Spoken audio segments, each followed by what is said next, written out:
नाम ले लिए तेजस्वी यादव का? अभी रात का भोजन हमको नहीं मिल पाएगा। जहर का इंजेक्शन किसने दिया?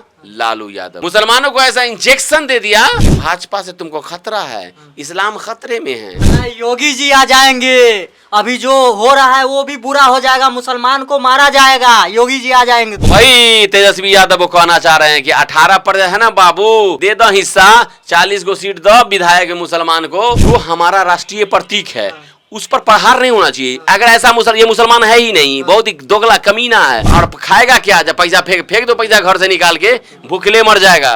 बहुत बड़ी बात बोल रहे हैं, आपका फतवा जारी हो फतवा कौन जारी करेगा? इस चुनाव में आप लोगों का वोट चोरी हो रहा है? बिल्कुल नहीं। अगर वोट चोरी होता तो प्रधानमंत्री जी ईवीएम हैक करा लेते।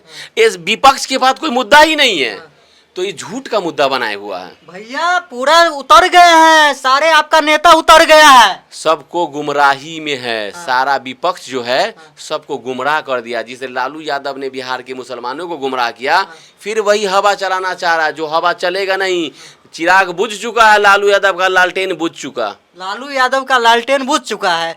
आपको कहा गया है कि आपका वोट बैंक चोरी हो रहा है, जैसे सीमांचल क्षेत्र में, तो उसमें तो आपको देखिए पद यात्रा चला है इतना दिन, राहुल गांधी जी, पप्पू यादव, बड़े बड़े लीडर, तेजस्वी यादव जो आपका नेता है।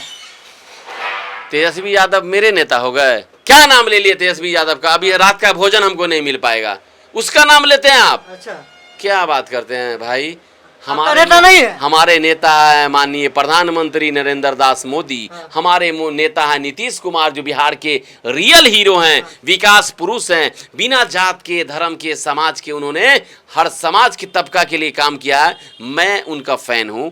वो बिहार के विकास में अथक प्रयास किए हैं। कैसे आप फैन हैं? जो बीजेपी है, जो मुस्लिम विरोधी है, कैसे फैन हो गए आप? ये जहर किसने उगला? ये जहर का इंजेक्शन किसने दिया? लालू यादव ने। मुसलमानों को ऐसा इंजेक्शन दे दिया कि भाजपा से तुमको खतरा है, इस्लाम खतरे में है, तो मुसलमान समझा हो। और उसी में कुछ मुसलमान ये समझ बैठा कि सही में भाजपा हमारा दुश्मन है। हमारा शरीयत कहता है कि दुश्मन से भी मोहब्बत करो। तो मुसलमानों को चाहिए कि आप, मुसलमानों के साथ ही बेबसी है, वो अगर अपना दिल भी काट के दिखा दे। चूंकि नफरत का जो बीज है लालू यादव ने दोनों तरफ बो दिया, मुसलमानों के अंदर जहर दे दिया और भाजपा के अंदर भी दे दिया। अगर मुसलमान कलेजा काट के दे देगा, फिर भी भाजपा मानने को तैयार नहीं है कि मुसलमान हमारा होगा। अरे भाई 18% मुसलमान हैं, उसकी हिस्सेदारी, आबादी की हिस्सेदारी दीजिए। आप मुसलमान को प्रतिनिधित्व दीजिए। मुसलमान आप, अच्छा मुसलमान में इक्का दुक्का आप नेता बनाते हैं। हर समाज में, हर धर्म में नेता बनने का एक पहले वाली राजनीति अब नहीं है। अब होता फॉर्म हाउस की राजनीति, पैसे वाले की राजनीति। गरीब के पास कहीं कुछ है? गरीब को कोई कुछ नहीं है भाई, गरीब को कोई देता भी नहीं कुछ है। यानी आपका कहना है कि इस बार MY समीकरण नहीं चलेगा? टूट गया। क्या बात कर रहे हैं? लेकिन इतना भीड़ था, जन सैलाब था। तो आज के जमाने में सब लोग जान रहा है कि हर बड़े नेता के रैली में भीड़ जुटाया जाता है। अच्छा। भीड़, वो भीड़ किसी का नहीं है, भीड़ सब में है और किसी में समझिए नहीं है। आपको कहेगा कि ये नहीं, ये मुसलमान नहीं है, ये टोपी झूठ के पहन लिया है।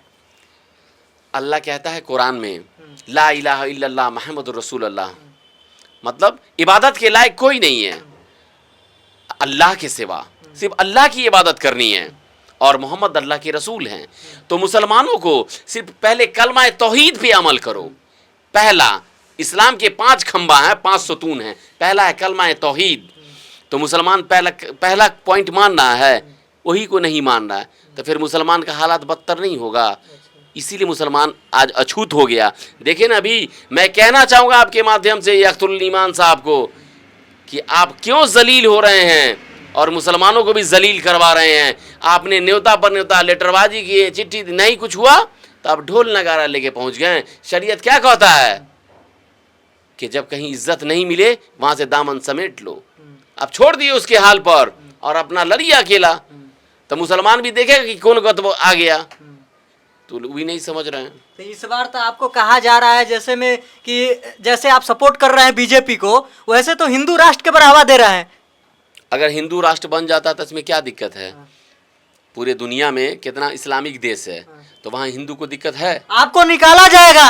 कभी नहीं निकाल। भारतीय संविधान बदल दोगे क्या? एक आदमी की कान पकड़ के निकाल दीजिएगा, 20 करोड़ आदमी को निकाल दीजिएगा, कैसे निकालिएगा? ये सब विपक्ष का, हमारा नहीं कहना, विपक्ष के द्वारा कहा गया। विपक्ष देखिए, विपक्ष तो मैसेज गंदा फैलाएगा, उसके पास कोई मुद्दा ही नहीं है। विकास बिहार में लगातार गंगा बह रहा है, सब कुछ हो रहा है, तो ये सोच रहा कैसे तो तेजस्वी यादव को बिहार में विकास नहीं दिखता है, उसको सिर्फ कुर्सी दिखता है कि सीएम का कुर्सी हम कैसे लपक लें, जो संभव नहीं है। कह रहा है योगी जी आ जाएंगे, अभी जो हो रहा है वो भी बुरा हो जाएगा, मुसलमान को मारा जाएगा, योगी जी आ जाएंगे। तो आप ये बताइए, यूपी से सारा मुसलमान चला गया, तो बिहार का मुसलमान कहाँ जाएगा? कहीं नहीं जाएगा, यहीं रहेगा, यहीं उसका माँ बाप है, वतन है। और अपने शरीयत भी हमारा कहता है कि पहले अपने मुल्क के लिए वफादार रहो, और इतिहास गवाह है, APJ अब्दुल कलाम कहाँ मुसलमान थे, अभी खान सर क्या थे, वीर अब्दुल हमीद अपने आप को डायनामाइट लगा के उड़ गए, मुसलमान थे। तो मुसलमान का खून इस देश के लिए बहा है और बहेगा, तो फिर मुसलमान कैसे ये प्रदेश और ये देश छोड़ के चला जाएगा? भाई आपको हमारा कहना नहीं है, ये विपक्ष का कहना है कि बोले, योगी मॉडल आ जाएंगे, तो आप सबको डर है, भय है? कोई डर नहीं है। विपक्ष अभी मुद्दाहीन है, उसके पास कोई मुद्दे नहीं मिल रहा है कि क्या बोले। तो कभी कह रहा है कि नीतीश कुमार जी मानसिक संतुलन नहीं ठीक है, तो कभी कह रहा है कुछ, कभी कुछ। ये क्या है? उसका चाल है। और नीतीश बाबू को, विपक्ष को हम क्या बोले कि बिहार इस बार RJD मुक्त हो जाएगी। बहुत बड़ा आरोप लगा रहे हैं। बिल्कुल, बिहार RJD, जितना उस तेजस्वी को घमंड है ना कि मैं बड़ी पार्टी हूँ, बड़ी पार्टी हूँ, बाबू नवंबर आने में 2 महीना है, ऐसा खाई में गिरोगे कि बिहार जो है अमन और चैन। MY कैसे समीकरण चलेगा? भाईचारा कैसे चलेगा? भाईचारा बिल्कुल है, अभी नहीं भाई, आपसे मेरा भाईचारा बहुत अच्छा भाईचारा चल रहा है। ये तो झूठों का को मैसेज बना दिया। MY समीकरण है ना? नहीं, समीकरण टूट चुका है। 10 से 12% मुसलमान NDA को वोट करेगा इंशाल्लाह, और करना भी चाहिए, चूंकि काम किया है। और खतरा, अगर हम अपने शरीयत पे चलेंगे, ईमान पर चलेंगे, तो किसी से खतरा नहीं। एक हिस्सेदारी कहा जाता है कि अभी बिहार में चला था कुछ दिन पहले कि जिसका जितना वोट, जिसका जितना जनसंख्या उसका उतना अधिकार। तो आपका तो 18% है, तो क्या? हाँ, तो वही तेजस्वी यादव को कहना चाह रहे हैं कि 18% है ना बाबू, दे दो हिस्सा, 40 को सीट दो, विधायक मुसलमान को नहीं देगा, नहीं देगा। देख लीजिएगा आप, ये झूठा। अब तुम आओ, और कहीं अगर हमको NDA सरकार ने कह दिया कि तुम भी भाजपा का और जदयू का प्रचार करो, तो मैं उनको चैलेंज देता हूं तेजस्वी यादव को, बैठिए मेरे साथ और डिबेट लीजिए कि आप सिर्फ झूठा प्रेम की बात करते हैं, और आपके पिताजी मुसलमानों से। आप तो नफरत की राजनीति किए हैं, आप तो किसी समाज को और बर्बाद कर दिए, उसके अंदर ऐसा जहर डाल दिए कि बेचारा उस जहर में बलबला रहा। आपके कहने से कुछ नहीं होगा। लालू यादव ने बोल दिया, किसी के माई के लाल के दम नहीं है जो तेजस्वी को मुख्यमंत्री बनने से रोक सकता है। यही तेजस्वी लालू यादव कहते कि झारखंड नहीं बनेगा, हमारे लाश से गुजरना होगा। याद है ना? झारखंड बन गया, दुनिया देख लिया। ये सपना लालू यादव का कभी पूरा नहीं होगा, कभी नहीं। तेजस्वी कभी CM बन ही नहीं सकता। अच्छा, बात रह गया कि आप, अभी दूसरा पॉइंट है, बस 2 सवाल है। कुछ दिन पहले जम्मू कश्मीर में अशोक स्तंभ राष्ट्रीय चिन्ह तोड़ा गया है, वो कह रहा है कि ये इस्लाम के खिलाफ है, तो क्या कहिए? मैं बिल्कुल, जो हमारा राष्ट्रीय प्रतीक है उस पर प्रहार नहीं होना चाहिए। अगर ऐसा ये मुसलमान है ही नहीं, बहुत ही दोगला कमीना है, ऐसा छेड़छाड़ नहीं करना। अगर तुम ये इतना ही तुमको प्रेम है तो नोट को फाड़ो, तब देखो तुम्हारे साथ क्या होता है। नोट को क्यों जेब में रखे हुए हो? उसी से ना खाते, भूखे मर, भिखमंगा फकीर हो जाएगा पाकिस्तान की तरह। नोट को फाड़ दो, फेंक दो, तब समझे। कह रहा है कि वहाँ के पूर्व मुख्यमंत्री जो महबूबा मुफ्ती है, वो कह रहा है कि हमारे धर्म इजाजत नहीं देता ये चीन का। तो क्या लग रहा है, वो भूल गई कि भारत देश में रह रहे हैं? हाँ, बिल्कुल भूल गई है वो, चूंकि और शरीयत भी भूली हुई है वो, कुरान भी नहीं पढ़ती होगी। चूंकि कुरान ही कहा है कि जिस देश में रहिए, जिस मुल्क में रहिए, उस मुल्क के लिए वफादार बनिए। मतलब उस मुल्क के नियम कानून को मानना है आपको, पहले संविधान, उसके बाद शरिया कानून। अच्छा, तो एक और मेरा सवाल है कि देश संविधान से चलेगा कि शरिया से चलेगा? नहीं, संविधान।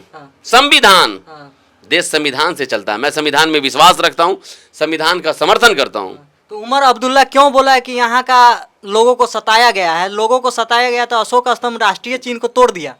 ये तो बहुत ही घोर अपराध किया उसको। अरे भाई पत्थर को क्यों तोड़े जो नहीं बोल सकता है? तो कागज का नोट भी नहीं बोलता था, नहीं फाड़ के दिखाओ वीडियो ऑन वीडियो, कैमरा पड़ा के फाड़ो तो तुमको क्या सजा मिलता है। तो इतना तो हिम्मत है नहीं, बुज़दिल इंसान। और खाएगा क्या? जब पैसा फेंक दो, पैसा घर से निकाल के, भूखले मर जाएगा। बहुत बड़ी बात बोल रहे हैं, आपका फतवा जारी हो फतवा कौन जारी करेगा? मैं सच बता रहा हूँ।